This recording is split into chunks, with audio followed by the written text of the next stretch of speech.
Monday, 30th of October, 2023. Russian President Vladimir Putin responded to the October 29th anti-Semitic demonstrations in Dagestan by accusing Ukraine of trying to instigate pogroms in Russia under Western guidance.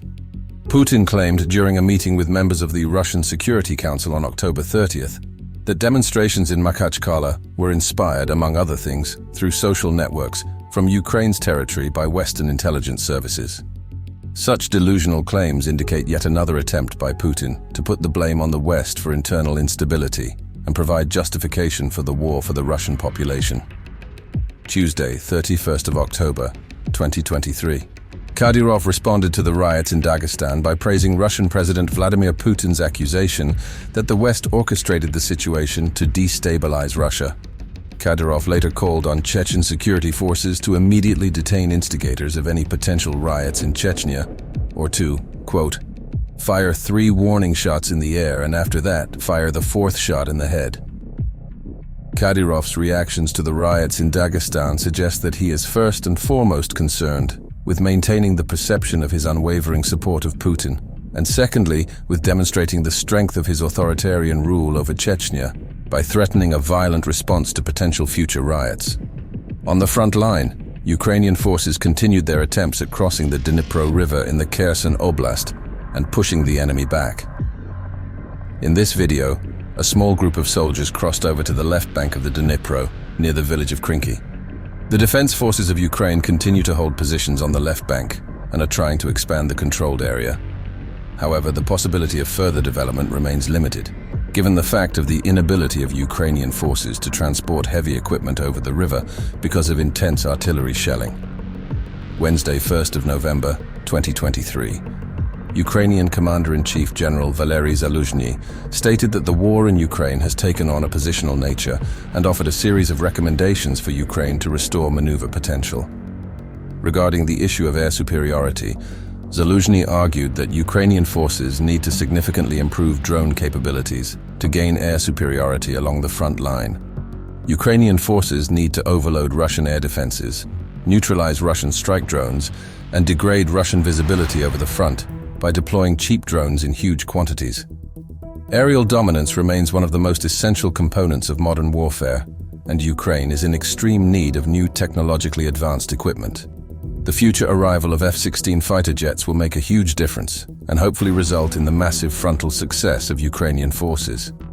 As for the developments on the front line, Russian forces concentrated more than 40,000 personnel in the Avdiivka area with only 20 kilometers of front length. In comparison, during the offensive on Bakhmut, more than 50 kilometers of front were covered, with concentrations of 20 to 50,000 personnel at different moments of the operation. This means the pressure per kilometer of the front is 2 times higher than the pressure that was exerted in the Bakhmut area.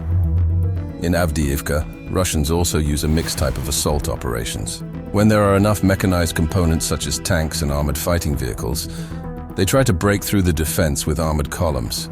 But when the mechanized component is destroyed and they are waiting for reinforcements, these tactics are replaced by mass assaults by the infantry, a tactic that was observed at Bakhmut, which received a self-defining nickname, Meat Wave. Thursday, 2nd of November, 2023. Russian troops crossed the railway line near the village of Stepov and began assault operations near the village itself. Russian infantry has entrenched behind the railway and began preparing to attack the Avdiivka coke plant, a key complex of structures that controls the approaches to the city. The capture of the plant will mean a gradual but inevitable buildup of defenses and capture of the city. Russian assaults also continued south of Avdiivka, where they are expanding the breakthrough in the area of the sand pit near the village of Sheverne, which is the second direction of coverage of Avdiivka. Ukrainian forces are in a tough spot, and there's a strong need for reinforcements and transfer at least 2 more battalions to keep the defense line stable. Friday, 3rd of November, 2023. The revenues of the Russian budget from oil and gas increased to a record.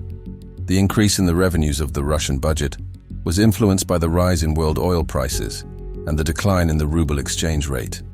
Oil money is one of the main sources that allows Russia to continue funding the war. This shows the importance of further sanctions on the Russian oil and gas industry if we want to reduce their military power and maintain global order. At the same time, the US Department of Defense announced new military aid packages to Ukraine primarily aimed at strengthening Ukraine's air defenses. It included munitions for NASAMS and HIMARS, anti-tank missiles, Javelin and AT-4 anti-armor systems, and over 3 million rounds of small arms ammunition and grenades.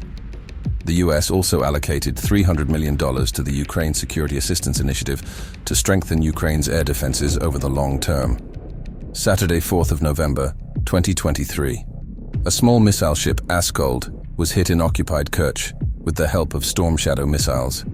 Russian air defense was able to shoot down 2 cruise missiles, but the other 2 broke through and hit their target accurately. On the enemy's political front, everything remains in alignment with its authoritarian approach.